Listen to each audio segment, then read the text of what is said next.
என் நெஞ்சில் குடியிருக்கும்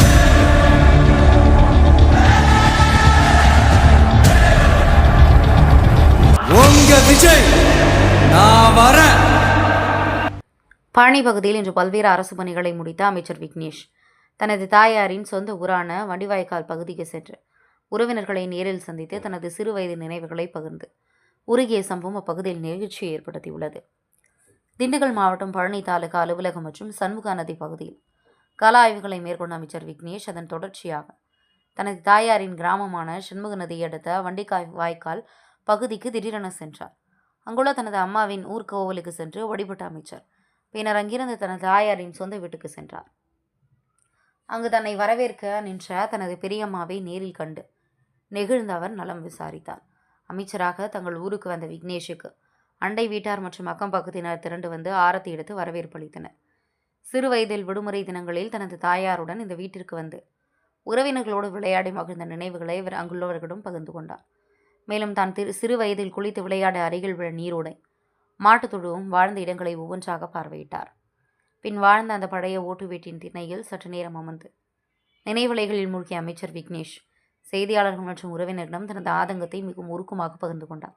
நான் இந்த இடத்திற்கு வந்து இப்போது 10 வருடங்களுக்கு மேல் ஆகிவிட்டது. இன்று இங்கே வந்து பார்க்கும்போது என் மனதிற்கு பழைய நினைவுகள் எல்லாம் அலையலையாக வந்து போகிறது. ஆனால் இன்று இந்த இடத்தை பார்க்கும்போது தற்போது என் அப்பாவும் என்னோடு இல்லை, என் அண்ணனும் என்னோடு இல்லை. அவர்கள் இருவரும் உட்பட என் உறவினர்கள் அனைவருமே நான் இந்த இடத்தில் ரொம்ப மிஸ் பண்ணுறேன். இந்த நொடி என் வாழ்க்கையில் மிக மிக எமோஷ்னலாக ஒரு தருணம் என்று கண்கள் கலங்க தெரிவித்தார். அமைச்சராக உயர்ந்த பின்னரும் தனது அதிகார பந்தாக்கள் எதையும் காட்டாமல் 10 வருடங்களுக்கு பிறகு தனது தாய் வழி சொந்தங்களை நேரில் சந்தித்து காலமான தந்தை மற்றும் சகோதரனை நினைத்து அமைச்சர் உருகிய இந்த நிகழ்ச்சியான தருணம் வண்டிவாய்க்கால் கிராம மக்கள் மத்தியில் பெரும் நிகழ்ச்சி ஏற்படுத்தியது.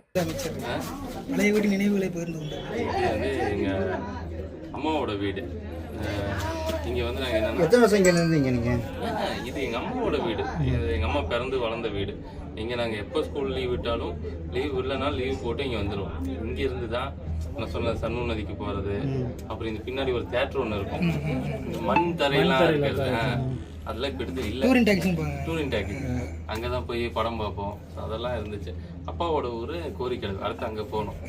இன்னொரு நாள் அங்கே போகணும். இத்தனை வருஷம் கழிச்சு இங்கே வரீங்க, உங்களுக்கு அந்த ஃபீல் எப்படி இருக்குன்னா அம்மா வீட்டை பார்க்குறப்ப எப்படி இருக்கும்? அதான் அந்த யாரை மிஸ் பண்ணுறீங்க இந்த வீட்டில்? எல்லாருமே மிஸ் பண்ணுறேன். அந்த சின்ன வயசில் நான் யாரெல்லாம் பார்த்தனோ.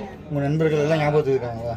நண்பர்கள் இல்லை, உறவினர்கள் தான். அண்ணன், அக்கா, மாமா பசங்க, எங்கள் ஆத்தாயி, தாத்தா. ஸோ அவங்க எல்லாருமே மிஸ் பண்ணுறோம், ரொம்ப மிஸ் பண்ணுறோம். அது நிறைய பேர் இப்போ இல்லை, உயிரோடு இல்லை. நிறைய பேர் இன்னும் இருந்தும் ஒன்றா இல்லை. இல்லை அண்ணன் இறண்டாருன்னு சொல்லி இங்கே அடக்கம் பண்ணியிருக்காங்க சொன்னீங்க. அவர் சமாதியை பார்த்துருக்கீங்க. இது உங்களுக்கு இருந்திருந்தால் உங்களுக்கு என்ன இப்போ அமைச்சரான காலகட்டத்தில் அவர் எப்படி இருந்திருக்கும், உங்களுக்கு துணையாக இருந்திருப்பாரு? என் அண்ணன், எங்கள் அப்பா 2 பேருமே இல்லை. கஷ்டமாக தான் இருக்கிறது. நல்லா இருந்திருக்கும், சந்தோஷமாக இருக்கும். தேங்க்யூ. என் நெஞ்சில் குடியிருக்கும்